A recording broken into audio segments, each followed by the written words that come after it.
네, 시청자 여러분 안녕하십니까? 구독자 여러분 안녕하십니까? 100원, 200원 후원해주시는 분들에게도 감사의 말씀을 드리고요.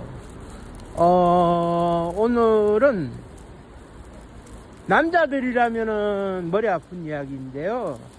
군대 얘기를 좀 해보려고 합니다. 매년 우리가 이제 거의 남자들은 다 군대를 가는데 면제를 받는 사람도 있고 그렇긴 합니다만은 그 사이에 우리가 빼놓을 수 없는 게 병력 비리의 문제가 있는 거죠. 병력 비리의 문제가 있으니까 이거를 타파해야 되는데 왜 병력 비리가 타파가 안 되는지에 대해서 이제 말씀을 드릴게요. 일단 이렇게 보셔야 될 것 같아요. 대한민국의 징병제의 역사가 한 얼마가 됐을까요? 633년 정도 됐어요. 그러니까 1392년도에 그런 했을 때 태조 이성계가 이제 나라를 이제 새롭게 세웠죠. 조선이라고. 그러니까 이제 어떻게 되느냐? 기존의 조선이라는 나라가 과거에 이제 단군 앙금 시절에 그런 조선이라는 나라가 있었는데 이거를 구별을 지어야 되겠다 해가지고 그 조선은 옛날 조선, 고조선이라 해라. 그리고 자기는 이제 조선이라고 칭하겠다. 그리고 난 이후에 전 국민을 상대로 병력의 의무를 부과를 했어요. 그러니까 이제 징병제죠. 그런데 이제 징병제가 시작이 됐는데 이 징병제가 불완전했고 징병제가 말도 많았고 탈도 많았어요. 왜 그러냐 하면 우리가 흔히 말하는 양반이라고 하는 것은 무반과 문반을 가리키는 것으로서 소위 과거 급제를 한 집안의 사람이 있을 때 우리가 흔히 양반이라고 그랬거든요. 조선시대의 양반의 구성은 전체 인구의 약 10% 정도가 양반이었는데 조선 후기로 가면 약 80%가 양반이 돼요. 그러니까 공명첩이나 납속첩 이런 걸 사들여가지고 집안에 이름을 올려가지고 제사도 모시는 척 하면서 우리도 양반인 것 하는 척 하니까 전부 다 그 양반 성씨를 이어받은 거라. 그런데 이제 실질적으로 이제 태생이 양반인 경우는 한 10% 밖에 안 되고, 그런데 징병제 하에서 양반들은 군대를 안 가요. 소위 민간인이라고 할 수 있는 양민들이 군대를 갔거든요. 그런데 양민들이 농사를 지어야 되는데 어떻게 군대를 가느냐. 이 문제를 해결하기 위해서 그때 국법으로 어떻게 됐느냐.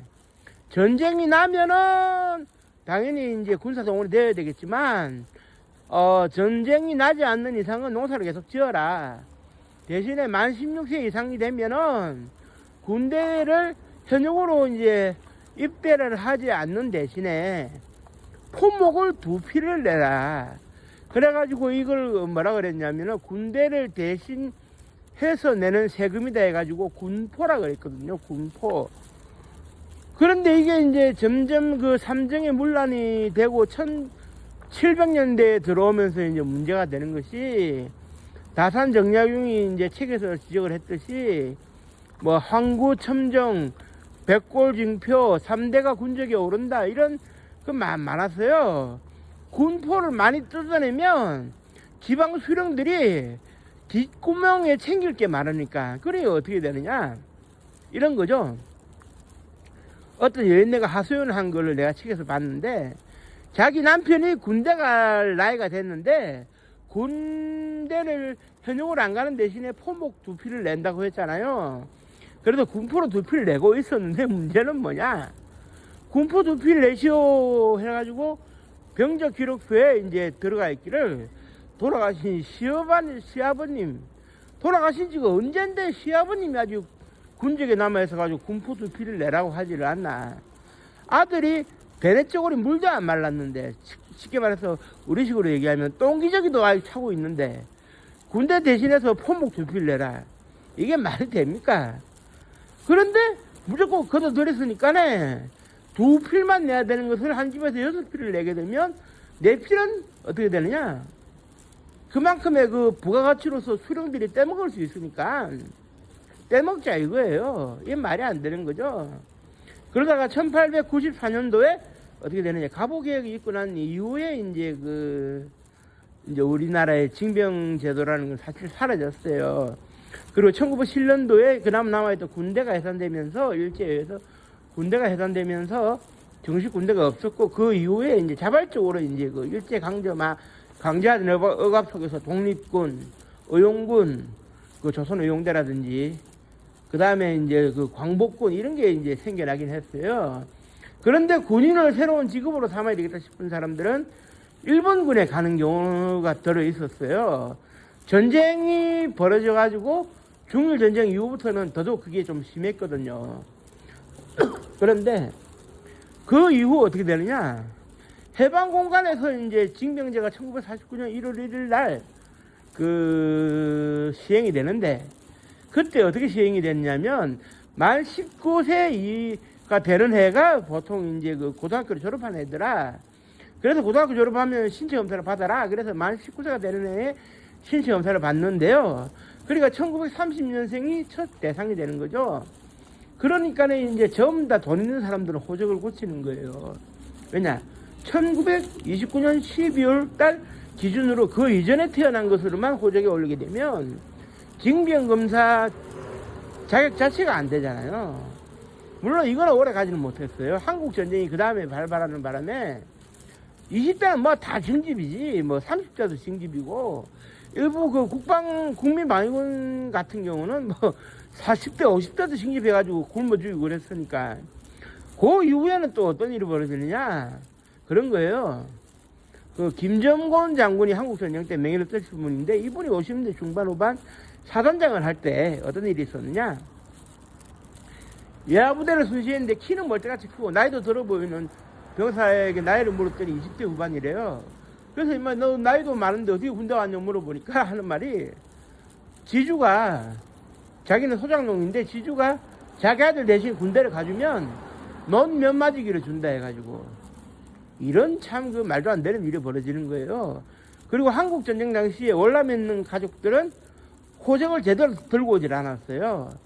그래서 출생 연도로 조작해가지고 군대를 안 갈 요람으로.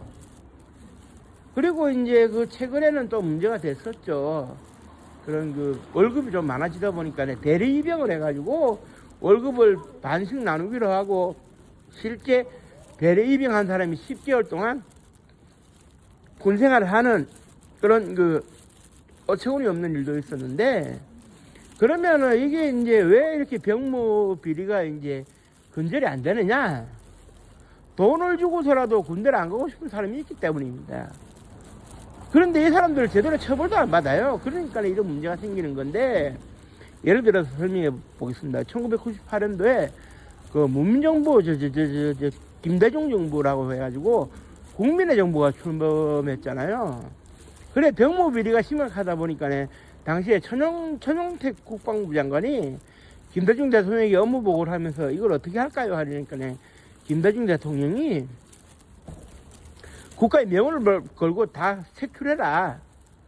그런데 천용택 장관이 알았다. 그래가지고 이제 알겠습니다. 그래가지고 이제 민관군경 합동 그런 그 병력 비리 합동조사단이 출범을 했는데 여기서 변수가 생겼어요. 어떤 일이 있었냐면은 기무사나 헌병계통이나 병무청계통에서는 비웃었어요. 너희들 수사 신나게 해봐라. 제대로 해봐라. 정교하게 짜여져 있는 병적 기록표를 너희들 어떻게 훑어볼 거냐. 그러니까 뭐 유관석 소령이라든지 이명은 소령이라든지 이런 핵심에 있는 수사관들이 병적 기록표를 읽어낼 능력이 없으니까 수사가 제대로 되겠습니까? 그런데 갑작스럽게 김대엽이라는 사람이 나타난 거예요. 그래 이제 김대엽이라는 사람이 나타나가지고 내가 수사에 조건 없이 내 도와주고 싶다. 나를 한번 기용해주면 어떻겠느냐. 그래 책임자였던 이명은 소령이 뭐라 그랬냐면 당신이 무슨 능력이 있길래 내가 병적 기록표를 읽어내는 능력이 있다 이랬어요. 그래서 이명은 소령이 어느 과에 이제 진로 과목에 특화되어 계십니까? 라고 물어봤더니 그 실전 소리 하지 마셔. 나는 아예 처음부터 산부인과를 제외하고 병력 신체 검사에 그 진단서를 낼 수 있는 모든 진료 과목을 내가 다 커버하는 사람이다. 근데 이제는 어떻게 되냐, 이명은 소령이나 유관석 소령 입장에서는 병적 기록표를 읽어낼 수 있는 사람이 없으니까 김대엽 씨를 한번 시험을 해보자. 그래 김대엽 씨가 그 서울 그 해밀턴 호텔 이태원의 해밀턴 호텔에서 이제 자기 그냥 개인 돈으로 방을 마련해 가지고 그래서 그 기거를 하고 있었는데 혹시나 싶어서 이제 그 이명현 소령이 이제 그 사회 관심 자원 있지 않습니까? 이름만 되면 알만한 뭐 부모거나 부모의 자식이거나 이름만 되면 알만한 본인이거나 하는 사람들이 면제를 받은 케이스가 약 4,400건 정도가 존재를 했는데 이 4,400건을 이제 전수조사를 해달라 분석을 해달라고 이제 부탁을 했어요. 그래서 김대엽 씨가 한 달만 시간을 주면 내가 추려보겠다. 그래서 여기서 어떤 일이 벌어지느냐? 한 달을 추렸더니 한 달 동안 이제 추려가지고 봤더니 어떤 일이 벌어지느냐? 이게 핵심인데요. 김대엽 씨가 못 읽어내는 진단서가 없었거든요. 그렇게 되다 보니까 어떤 일이 벌어지느냐? 4,400건 중에 약 10%에 해당되는 440건이 문제가 있는 그 진단서로 드러났다. 병적 기록표로 드러났다. 그러면서 이 병적 기록표 하나하나에 주석을 달아가지고 이 병적 기록표에서는 이 부분을 치고 들어가고 저 병적 기록표에서는 저 부분을 치고 들어가라. 이렇게 조언을 해서 주석을 달아놨는데 수사관들이 그 대목으로 고스란히 김대엽이가 알려준 주석대로 치고 들어갔더니 여지없이 병무비리가 들통이 나는 거지. 근데 어떻게 되겠습니까? 딴 건 필요 없어요. 김대엽이가 참여를 해가지고 병적 기록표를 읽어내게 되니까 기무사, 헌병, 병무청이 조직적으로 저항을 하는 거예요. 우리 군대에서 깽판 치겠다. 군대에 깽판 나면 어떤 게 되는지 봐라. 압력이 무수히 들어오는데 이때 최용태 국방부 장관이 어떤 선택을 하느냐? 비겁한 선택을 합니다. 군 조직을 살리기 위해서라도 어떻게 돼? 병무비리 수사를 뭉뚱그려 흐리겠다. 이렇게 됐어요. 그러니까 이제 장관이 그 지경이니 병무비리 수사가 제대로 되겠습니까? 얼마 안 가서 유관석 소령이나 이명현 소령은 군복을 벗어야 했고. 그런데요, 이거는 이제 보실 수가 있어요. 그 뭘 볼 수가 있냐면은 그 2002년도에 노무현 후보와 그 이해창 후보 간의 한판 승부에서 노무현 후보가 역전승을 했는데 이 역전승을 한 비결에 뭐가 있었느냐? 김대엽의 병풍이 있었다. 이거 절대 거짓말입니다. 절대 거짓말이고 이해창 씨 아들 둘이가 큰아들이 182, 둘째 아들이 164cm였는데 둘 다 몸무게가 46kg밖에 안 나갔어요. 그러다 보니까 특히 큰아들의 경우에는 182에 46kg가 말이 되느냐. 그래가지고 이제 병무 비리가 아니냐, 노골적으로 기준치에 살을 뺀 거 아니냐 논란이 있었고, 결국 병적 기록표에 뭐라고 되어 있었느냐 하면은 아버지 이름 대신에 백부, 그러니까 큰아버지의 이름이 들어갔으니 말 다 한 거죠. 그래가지고 오해를 샀는데 그 오해가 제대로 풀리진 않았던 것 같고, 그 이후에 어떤 일이 벌어지냐? 2002년 선거에서 노무현 후보는 전국 곳곳을 돌아다니면서 뭐라고 하느냐? 이제 특이한 신체를 가진 사람들도 죄다 군대를 가죠. 이건 누구 아들 때문입니까? 이 얘기만 하면 이해창이가 요걸 덤탱이로 들어먹는 거예요. 왜 그러느냐? 1998년 1월 달에 국민의 정부 출범을 앞두고 있을 때 병무청에서 더 이상 특이한 신체로 군대를 면제받는 시대는 종언을 구하겠다 해가지고 병력법을 바꿨거든요. 저는 그렇게 생각합니다. 이거는 병무청에서 김대중 정부에게 선물을 준 것이 아닌가 생각이 드는 것이, 병력법을 이렇게 바꿔놔 놓으니까 예를 들면 2m 18의 거구였던 최홍만도 군대가 면제가 안 돼요. 2m 23의 하승진도 면제가 안 되고. 그러니까 이 사람들은 불만을 어디다 표출하겠습니까? 병력법이 바뀌는데 원인 제공을 한 이해창의 아들들한테 이제 원망을 할 거 아닙니까? 그 원망이 쌓여가니까, 그래서 저는 그때 생각을 했어요. 군대에 있을 때인데 병력법이 바뀌는 걸 보고, 야, 차기에 이해창은 걸렸다. 이미 그 신한국당에서 차기 대선을 도모한다면 이해창이 아닌 다른 사람으로 가야 된다고 저는 개인적으로 생각했고, 98년도 7월달에 지대하고 난 다음에 인터넷이 막 보급됐을 때, 그 야후 코리아가 보급됐을 때 인터넷에서 몇 번 얘기를 했어요. 이해창은 결국 안 되게 돼 있다. 지금 병력법을 이해창이 떨구기 위해서라도 바꾼 것 같은데 새로운 후보를 물색해라. 그런데 이해창이는 끄떡없다는 식으로 하다가 2002년도에 당했거든요. 그러니까 내 김대엽의 병풍은 아닌 것이고, 쉽게 말씀드려서 그런 그 뭐라 그래야 될까요? 그런 그 이해창 씨 아들 둘이가 최종 미달로 면제받은 게 석연치는 않지만 그게 병무비리가 설사 아니었다라고 해도 대국민 오해를 샀고, 그 덕분에 병무청에서 이해창 진영을 엿먹어봐라고 병력법까지 바꾼 상황에서 이해창 씨가 될 리가 있겠느냐 이거죠. 아들들의 그 병역 신청 검사가 오해 소지가 없었으면 아무 일이 없었겠지만 그렇지 않았다는 점. 그러니까 결국 그 병무 비리냐 아니냐 이런 걸 놓고 봤을 때 자승자박이 된 거예요. 이해창 본인은 자승자박이 된 거고, 이제 뭐 90살의 초라한 늙은이로 이제 변해버렸는데, 사실 그래요. 병력 문제는 아유 우리나라에서는 민감하죠. 그 뭐 윤석열, 뭐 이명박 두 전직 대통령이 군대를 안 갔다 왔고, 황교안 전 총리 그 대통령 권한 내했던 사람도 군대를 안 갔다 왔고, 그리고 이제 그 이재명 전 대통령도 군대를 안 갔다 왔고, 이름은 되면 알만한 사람들 제도 군대 안 갔다 왔거든요. 지금 제가 알기로 지금 김민석 국무총리도 군대를 안 갔다 온 걸로 알고 있어요. 물론 그 부분 같은 경우에는 그 뭐 민주화 운동을 한다 해가지고 감옥에 갔던 전력이 있기는 있습니다만은, 아무튼 병력 문제는 민감한데 이게 해결이 안 돼요. 군대를 가기 싫은 사람들은 돈을 줘서라도 뺄라 그러고, 달콤한 유혹을 이기지 못하는 이제 기무사, 헌병, 그다음에 병무청 쪽에서는 몰래 뇌물을 받는 사람들이 있어요. 지금은 기무사가 없어지고 최종적으로 방첩사령부로 이름이 바뀌었는데, 방첩사령부가 또 이름이 바뀔 지경에 이르렀어요. 제가 작년 12월 3일날 계엄의 밤에 맹활약을 했다는 이유로 또 이름이 바뀔 것 같긴 한데, 그러니까 이제 서로 수요와 공급이 맞아떨어지는데 병무비리가 어떻게 없어질 수 있겠느냐 하는 이런 기본적인 전제를 깔게 될 수밖에 없어요.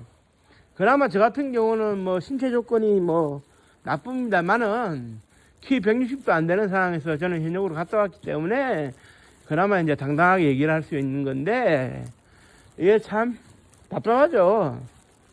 군대를 가는 것에 있어 가지고 누구는 가는 사람이 있고 누구는 안 가는 사람이 있으면, 이거는 이제 아무래도 이제 뭐라 그래야 될까, 사회적인 불합리가 생기는 거고, 사회적인 불합리와 불평불만이 늘어나면 누가 국가를 신뢰할 것이며 누가 자발적으로 군대를 가려고 하겠습니까?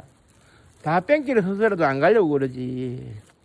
그러니까 이제 2000년도에 그 천용태 국방장관이 있을 당시에 병무비리에 마침표를 찍겠다는 심정으로 수사를 하다가 압력이 흔들려가지고 군조직을 살린다고 이명현 소령이라든지 유관석 소령을 죽여버린 이런 사건, 이런 일이 벌어지니까 결국 병무비리는 해소가 안 되는 거예요.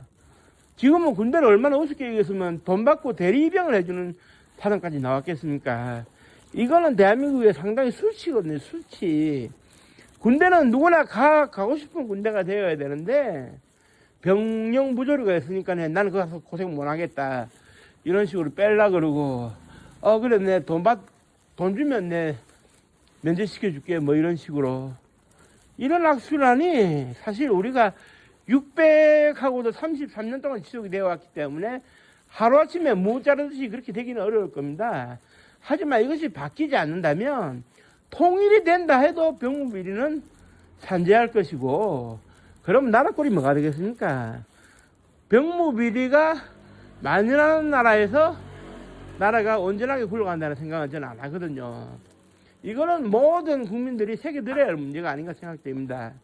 남들 당하는 군대 나만 빼겠다, 이것도 안 되는 것이고, 돈 받아먹고 면제시키는 것도 이것도 안 되는 것이고, 안 그렇습니까? 모든 이에게 공평해야 될 것이 병력의 의무인데, 이 신성한 국방의 의무, 그러니까 지금 다시 말해가지고 대한민국 헌법에도 규정되어 있는 이 병역의 의무를 이렇게 그 왜곡시킨다거나 희석시킨다거나 우스꽝스럽게 만드는 일이 더 이상은 없어야 되겠죠. 그래서 이제 모두가 이제 떳떳하게 군대를 갔다 오고 병역을 이수한 사람으로서 당당하게 사회에 나올 수 있는 그런 날이 빨리 와야 된다고 저는 생각하고요. 오늘은 여기서 방송을 마치도록 하겠습니다. 끝까지 시청해주신 모든 분들께 감사의 말씀 드리고요.